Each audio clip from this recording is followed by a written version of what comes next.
Matapang na kinwestiyon ng isang dating opisyal ng Malacanang ang mga anyay fake news na ipinagkakalat ng kasalukuyang administrasyon. Kasabay nito, isang mabigat na babala ang binitiwan ni dating Pangulong Rodrigo Duterte sa publiko. Si MJ Mondihar sa report. Veering towards a dictatorship.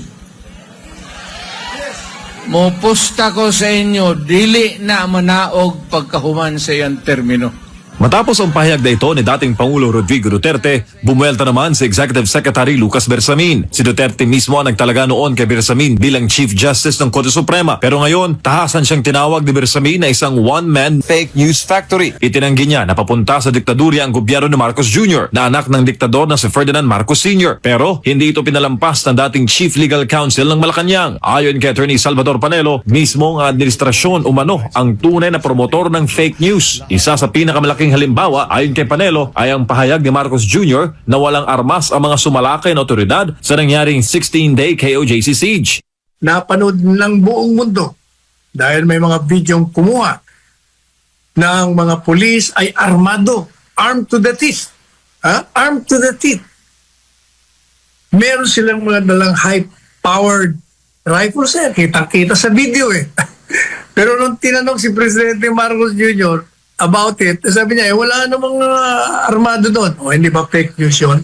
Pinuna rin ni Panelo ang misleading statements ni Marcos Jr. at Bersamin sa kontrobersyal na issue ng blank items. Sa 2025 BICAM report ng Pambansang Pondo, ayon kay dating Speaker Bebot Alvarez, may 241 billion namanong inilagay sa 2025 General Appropriations Act na nakabaloob sa 12 blank items sa 2025 BICAM report.